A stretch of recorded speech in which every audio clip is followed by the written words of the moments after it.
Hello. Welcome back to session 6 of Minding Your P's and Q's. Oh, pardon me. It's Mind Your P's and Q's with Denny and Ernie. There's no minding. We're octogenarians' observations. That means we're old people and we've seen a bunch of stuff. Mm-hmm. Today, we're going to be talking about home entertaining. And Ernie is here. Mm-hmm. I'm Denny. I'm Ernie. Ernie's going to tell you about how inviting friends and family, preparing the home. She's even getting into table settings. So I'm going to turn it over. Go, Ernie. Okay. A little later, we're going to be showing actually a place setting. It isn't, there's so many ways to set the table, but we'll be talking just about a few of the items that you can use. And one of the things I remember, which was always controversial, the knife and fork at the top of the plate are for dessert only. That is not a salad fork. That's not a spoon to stir your coffee unless it's actually for dessert. So we'll talk a little bit more about that when we show the place settings. But your menu, if you're home entertaining, have a menu that is something that you can handle if you're going to be doing the actual cooking, or if you're ordering, make sure it's something that you know that they're going to be getting really good food. Also, depending on friends, family, whether it's entertaining for business, make your list and see what you need to be ordering and order that ahead. Denny, what do you have to say about menu? I know you're chomping. Menu items or something else. I'm just wondering, how do you go about, what is the proper way to invite family and friends? Is it done by text, done by mail? Does it require an RSVP? Is it done by phone? What's the standard procedure there? Just go, come on. Come on. Hey, y'all. Yeah. Come on, y'all. Well, there are all kinds of ways to invite. Just like when I want the neighbors to come, I call Glenda, Molly, and say, come on, girls, I'm cooking tonight. For family, text, it doesn't really matter. Now, if it's really a formal dinner, then that's a completely different session at another time. But if it's family and friends, just make sure that you know if someone has a dining situation or eating situation, so that you don't fix something they're allergic to. Now, I am allergic to shrimp, and so that unfortunately limits me. We went to a lovely dinner party about a year ago, and they served a gorgeous cocktail of shrimp that was just beautiful in these beautiful compotes, and I had to turn it down. So eat your heart out. What? Well, I'm thinking about when we were at the restaurant in Dallas, and you ordered the lobster. We had a lobster as an appetizer. And you got sick. Well, I took a bite and realized that evidently shellfish. Now I thought it was just shrimp, but I think it must be shellfish. So I really do have to watch it. So do check and see and don't hesitate to ask. If these are people you're inviting to your home, don't hesitate to ask if they have allergies or any kind of problem with any food. All right, that brings us to preparing the home now. If it's a business deal, I don't know that you have to prep the home for anything other than place cards. Okay. I good. really like place cards. In fact, I even like that at everything except a family buffet. I love to have place cards. Haven't you been? We have the 2 tables at the house. We can seat 6 to 8 at each table. But before we have any kind of a dinner party, I have little name tags that I can write on their little glass or whatever they are, which wipe clean. So we can put those, and it's really good to have those already seated or in front of the seats at the place settings, so people know where they're supposed to be. I always love it when they go in there, particularly the relatives, and switch it because they want to sit next to somebody. But that's all right. You can shoot them later. Oy vey. Okay, got it. Now, the table settings, very important part. Mm-hmm. You can go into that situation. Okay, the table setting is something that I'm going to be showing now. Just the pieces that we have. I will be talking about the side salad that you don't see very much anymore, and how to place your silverware in finished position. I think that's real important. Wanted you to see the place setting, just a very simple place setting. We're going to talk about the knife. The fork goes to the left. The knife is placed this way with the tines in, and we have a soup spoon. We actually won't be serving a soup at this serving. The bread and butter plate goes up to the left, and if it's actually served separately, then your bread and butter knife will go at the top of the plate. If we were serving salad, it might go here, and we would have a salad fork that would go out to the side. But we're just going to use the salad plate also for the dessert plate. Now, here's something you won't see very often, and that's a side salad. They don't actually make these much anymore, but the side salads are great. So if you're doing a little more informal setting, you can use your side salad. That way it's easy. You have your bread and butter plate. You can utilize these for several things, but your fork will go here, knife and fork, and the napkin will go to the left. It's placed in the lap, and we can talk a little more about that later. The cup and saucer will go here to the right or up just a little bit. Now, this is the plate that can be your salad plate or dessert plate. Normally, this dinner plate would be removed after dinner, and these at the top of the plate are for dessert only. This was quite a controversial discussion at one of my major corporations, because he said that wasn't what his mother did. And of course, I didn't want to not make mother look smart. But in the meantime, this is everything at the top of the plate is for dessert only. The fork can be for cake. This could be for ice cream, or both of them can be used. When you finish, and let me go back to the dinner plate again. When you finish, your knife and fork are placed at 5 and 11 tines down.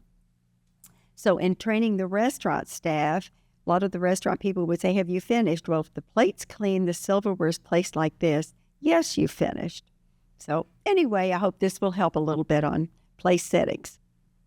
Okay, I hope that was helpful. Hope I get a lot of questions. I usually do.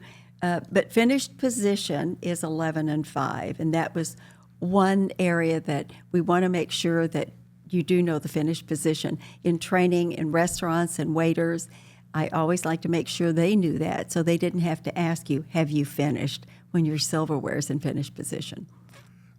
One more thing now. When it's up at the top, yes, that's dessert. Only. So I can't reach up there and get one little fork and use it in my salad. Sure you can.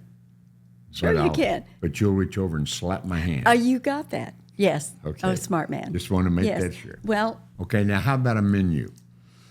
Bologna sandwiches, peanut butter and jelly sandwiches for guests. For guests? If you don't like them, sure, that'll work. Why not?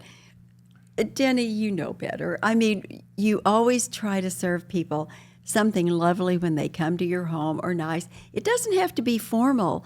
It can be fun. It can be bologna sandwiches. In fact, number 2 son loves to smoke. I meant the foods. Anyway, what? What's he smoking? Grilling, smoking. I mean, his patio is full of this. And so, when Pete brings his stuff, he's got the pulled pork, the brisket, and always the smoked bologna. So yes, if you want to serve, it depends on what you're doing. How are you entertaining? Is this a fun? Is it casual? Is it more formal? So that determines the menu. Okay. Is there a bar? Well, if you're there, of course there is, yes. Okay. And we have certain things for people to drink.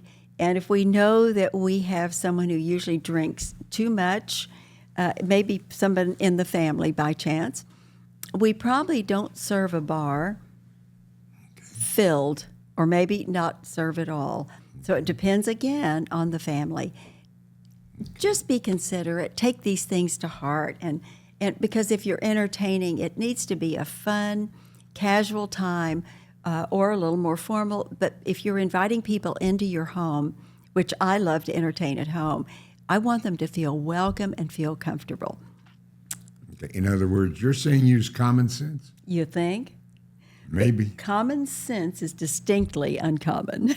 Absolutely. And it seems to apply here. Oh, really? So now you told us about, in the last session, about holding the silverware. Right. And we've got some comment on that. So maybe you need to rehearse, or not rehearse, but rehash Yes. that. Okay. I'm going to mention once more how to hold your silverware. Yes, we did get some comments. And no, I never want to make anyone feel that I'm putting any of your family members or anyone down. This is the silver, knife and fork. In America, it's a little different. Of course, again, cutting is still cutting. But in England, every time I go visit family, they eat with the fork exactly the same way. But in America, you grip it, because you really have control. Put the fork in the piece of food that you want, and then you cut coming toward you. Cut coming toward you. Lift the knife. We don't saw, well, unless you're our kids. Why did you look at me when you... Well, because you know the boys. I mean, Mom, don't be silly. We don't need that etiquette stuff. But really, yes, they do. It's nice to know. You don't always have to use it, but it is nice to know. So the fork holds the meat or the food. Raise it, elevate it, because as I mentioned before, this part right here is actually sharp. You can cut with pressure and lift it instead of sawing. Just lift and cut coming toward you. Place the knife down if you're right-handed. Put the fork and take 2 bites. Now, before you go back to cutting, always take a sip. So I always tell people to go ahead and take a couple of bites if you're entertaining at home. You don't just wolf it down. You relax, you put your silverware down, take a couple of sips, and then pat the mouth. I'm with you. And then continue to eat. If you're right-handed, great. If you're left-handed, great. But if you're actually cutting the meat, you want the fork in the left and the knife in the right. Couple of questions. Yes. If I choose to drink wine rather than water, is that acceptable for my little sip? Yes, but we always have water on a dinner table. Okay. Yes, always have water on a dinner The table. other thing is, if the meat is that tough that it won't cut with just 2, what do I do with it? Do 3, but put the pressure. Put the pressure on. It's just that most meat will be tender enough if you put the pressure and tip it up. Now, if you're trying to cut it with this part back down here of the knife, it won't work. But you really have that. Now, we always get calls. We always get texts. Over the years, as I worked in corporations, I always got lots of comments. Had a lot of fun with it, though, and most of the people do. So, okay? So you're also saying maybe in preparing a meal, you check to make sure that 2 slices will cut the entree? Well, yes, it really should. Two firm cuts should basically cut what you're eating. So if it doesn't, you need to throw that out and get something else. Well, you need to plan a better menu or be a better cook. It makes sense to me. Okay. Okay, now we're going to go to our octogenarian observation frustration.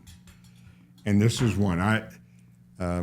As we have pointed out, I was a traveling salesman for 50 years. I remember we've a lot of jokes about traveling salesmen. We were I know, but I wasn't that kind of salesman. I was more interested in making a living. Oh, okay. And dining. I said I did enjoy that part.